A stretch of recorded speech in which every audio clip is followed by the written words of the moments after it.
Conditions at the remand center were unspeakable. The food was barely edible, the sanitation non-existent, and an icy, numbing wind from the Dobryanka River penetrated every cheerless corner of the institution. The slightest infraction of the rules resulted in a prolonged period of shisa, or solitary confinement. Oksana had been there for 3 months when she was ordered from her cell, marched without explanation to the prison's courtyard, and ordered to climb into a battered all-terrain vehicle. 2 hours later, deep in the Perm Cray, the driver halted by a bridge over the frozen Susoraya River and wordlessly directed her to a low, prefabricated unit, beside which a black 4-wheel-drive Mercedes was parked. Inside the unit, there was just enough room for a table, 2 chairs, and a paraffin heater. A man in a heavy grey coat was sitting on one of the chairs, and to begin with, he just looked at her. Took in the threadbare prison uniform, the gaunt features, the posture of sullen defiance. "Oksana Borozinova Vorontsova," he said eventually, consulting a printed folder on the table. "Age 23 years and 4 months. Accused of triple homicide with multiple aggravating circumstances."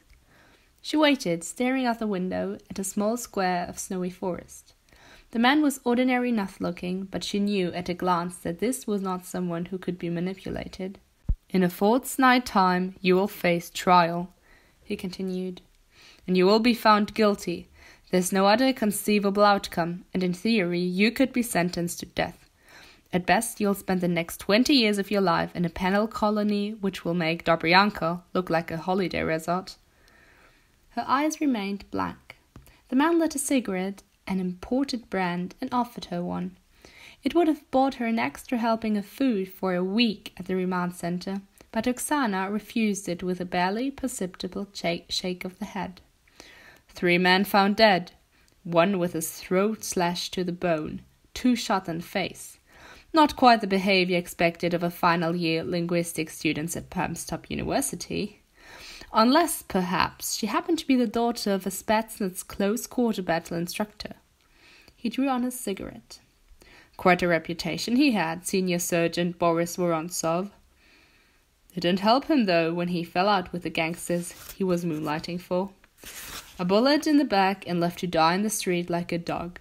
Hardly fitting end for a decorated veteran of Grozny and Peromeyskoy. From beneath the table he took a flask and 2 cardboard cups, poured slowly so that the scent of strong tea infused the cold air, nudged one of the cups towards her. The Brothers' Circle, one of the most violent and ruthless criminal organizations in Russia. He took his hat. "What were you thinking exactly when you decided to execute 3 of their foot soldiers?" She looked away, her expression disdainful. "It's just as well the police found you before the brothers did, or I wouldn't be talking to you right now." He dropped his cigarette end on the floor and trotted out. "But I have to admit it was an efficient piece of work. Your father taught you well." She glanced at him again. Dark-haired, medium height, perhaps 40 years old. His gaze was level and his eyes were almost, but not quite, sympathetic. "But you neglected the most important rule of all. You got caught." She took an exploratory sip of her tea, reached across the table, took one of the cigarettes and lit it. "So, who are you?" "Someone before whom you can speak freely, Oksana Borisunova. But first, please confirm the truth of the following." He took a folded sheaf of papers from his coat pocket. "Your mother was Ukrainian, died when you were 7 of thyroid cancer, almost certainly as a consequence of her exposure to radiation following the Chernobyl reactor disaster 12 years earlier. 3 months after your mother's death, your father was posted to Chechnya, at which point you were taken into the temporary care of the Sakharov Orphanage in Perm. You spent 18 months at the orphanage, during which time the staff noted your exceptional academic skills. They also identified other traits, including habitual bedwetting and a near total inability to form relationships with other children." She exhaled, the smoke a long grey plume in the cold air, and touched the tip of her tongue to a ridge of scar tissue on her upper lip. The gesture, like the scar itself, was barely perceptible, but the man in the coat saw it and noted it. "When you were 10, your father was seconded again, this time to Dagestan.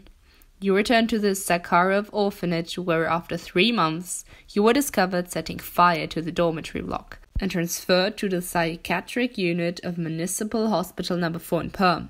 Against the advice of your therapist, who had diagnosed you as suffering from a sociopathic personality disorder, you were returned home to your father. The following year, you commenced your studies at an Industrialny District Secondary School. Here, once again, you won praise for your academic results, particularly for your language skills. And once again, it was noted that you made no attempt to make friends or form relationships. Indeed, it's on the record that you were involved in and suspected of investigating a number of violent incidents.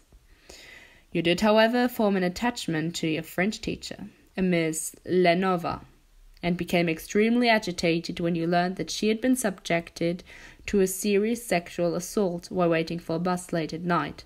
Her supposed assailant was arrested, but later released for lack of evidence. 6 weeks later, he was discovered in woodland near the Bolyanka River, incoherent with shock and blood loss. He had been castrated with a knife. Doctors succeeded in saving his life, but his attacker was never identified. At the time of these events, you were approaching your 17th birthday. She tried out her cigarette on the floor. Is this leading anywhere? He almost smiled. I could mention the gold medal you won for pistol shooting at the university games in Ekaterinburg in your first year as an undergraduate. She shrugged, and he leaned forwards in his chair. Just between ourselves, those 3 men in the pony club, what did you feel when you killed them? She met his gaze, her expression blank. Okay, hypothetically, what might you have felt? At the time, I might have felt satisfaction at a job well done. No, she shrugged again. Nothing. So, for nothing, you're looking at 20 years in Bretsniki or somewhere similar? You brought me all the way here to tell me that? The truth, Oksana Borisnova, is that the world has a problem with people like you. Men or women who were born as you were without a conscience or the ability to feel guilt. You represent a tiny fraction of the population at large, but without you. He lit another cigarette and sat back in his chair. Without predators, people who can think the unthinkable and act without fear or hesitation, the world stands still. You're an evolutionary necessity. There was a long silence. His words confirmed what she had already known, even at her lowest ebb. That she was different, that she was special, that she was born to soar. She stared through the window at the waiting vehicle and the guards stamping their feet in the snow. Again, the tip of her tongue momentarily propped her upper lip. So, what do you want from me? She asked. Konstantin told her, sparing no detail of what was to come. And listening to him, it was as if everything in her life had led to that moment. Her expression never flickered, but the thrill that ripped through her was as avid as hunger. Over Paris, the light is fading. From a drawer in the desk in her study, Villanelle takes a new boxed Apple laptop and unpacks it. Soon she's connected to a Gmail account and is opening a message whose subject heading is Jeff and Sarah Holiday Pics. There's 2 paragraphs of the text and a dozen images of a couple exploring tourist sites in and around Cairo. Hi all, we've had the best time ever. Pyramid's amazing and Sarah rode a camel. See attached pics. Back on Sunday, landing 7:42, should be home by 9:45. Best wishes, Jeff. P.S. Please note Sarah's new email, smprince88307@gmail.com. Ignoring the letters and words, Villanelle extracts the figures. These make up a one-time password which enables her to access the compressed data embedded in the innocent-looking images. She remembers the words of her Indian systems designer who taught her covert communication. Encrypted messages are all very well, but even if they're completely unbreakable, they attract attention. Much better to ensure that no one suspects the existence of the messages in the first place. She turns to the photographs. Because they're highly detailed with excellent resolution, they can carry a sustainable data payload. 10 minutes later, she has extracted all of the concealed text, which she combines into a single document.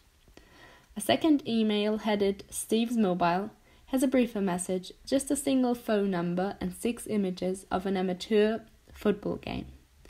Villanelle repeats the early process, but this time extracts a series of photographic portraits. They're all of the same man. His eyes are dark, almost black, and the set of his mouth is hard. Villanelle stares at the pictures. She's never seen the man before, but there's something in his face that she recognizes. A kind of emptiness. It takes her a moment to remember where she's seen the look before. In the mirror. In her own eyes. The text document is headed Salvatore Greco. One of the unique attributes that recommended Villanelle to her present employers was her photographic memory. It takes her 30 minutes to read the Greco file, and when she is finished, she can recall every page as if she were holding it in front of her. Culled from police files, surveillance logs, court records, and informer statements, it's an exhaustive personal portrait. All things considered, though, it's frustratingly brief. A timeline of Greco's career to date, an FBI psychological profile.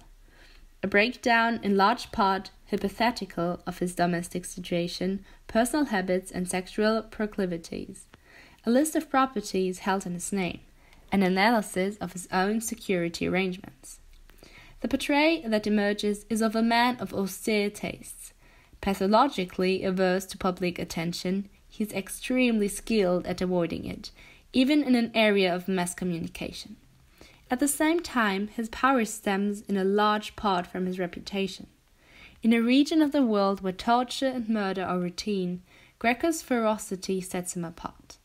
Anyone who dares to stand in his way or question his authority is eliminated, usually with spectacular cruelty. Rivals have seen their entire families shot, informers discovered with their throats slashed and their tongues drawn out through the gaping wounds. Villanelle looks out over the city. To the left, the Eiffel Tower silhouetted against the evening sky. To the right is the dark mass of the Tour Montparnasse. She considers Greco, sets his personal refinement against the Baroque horror in his actions and commissions.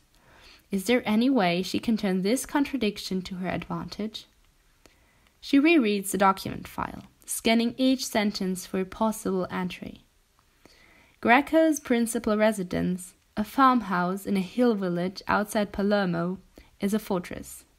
His family lives there, protected by a loyal and vigilant team of armed bodyguards. His wife, Calogera, rarely leaves home. His only daughter, Valentina, lives in a neighboring village where she is married to the oldest son of her father's consigliere. The region has its own dialect and a history of obdurate hostility to outsiders. Those whom Greco wishes to meet, allied clan members, prospective associates, his tailor, his barber, are invited to the farmhouse, where they are searched and, if necessarily, disarmed. When Greco leaves home to visit his mistress in Palermo, he is invariably accompanied by an armed driver and at least 2 bodyguards. There appears to be no predictable pattern to these visits. One document in particular, though, interests Villanelle. It's a 5-year-old press cutting from the Italian newspaper Corriere della Sera, reporting a new fatal accident sustained by one of the paper's own journalists in Rome. According to Bruno De Santis, I was coming out of a restaurant in Trastevere when a car came racing towards me on the wrong side of the street. The next thing I knew, I was in hospital, lucky to be alive. De Santis' non-too-subtle suggestion is that this attempt of his life is the consequence of a piece he wrote for the Corriere a month earlier about a young Sicilian soprano named Franca Farfaglia. In the piece, he criticized Farfaglia for having accepted a donation towards his studies at the La Scala Theatre Academy in Milan from Salvatore Greco, the notorious organized crime boss. It's a brave and perhaps foolhardy piece of journalism, but Villanelle isn't interested in De Santis. Instead, she wonders what inspired Greco's generosity towards Farfaglia. Not that he couldn't afford an infinity of such gestures. Was it a love of opera, the wish to help a talented local girl to achieve her potential, or an altogether more basic desire? An internet search produces a wealth of images of Athalia. Commanding an appearance with proud, severe features, she looks older than her 26 years. Several of the images reappear on the singer's own website, where there is a history of her career to date, a selection of performance reviews, and her schedule for the next few months. Scrolling through the engagements, Villanelle pauses. Her eyes narrow, and she touches a fingertip to the scar on her lip. Then, clicking on the hyperlink, she brings up the website of the Teatro Massino in Palermo.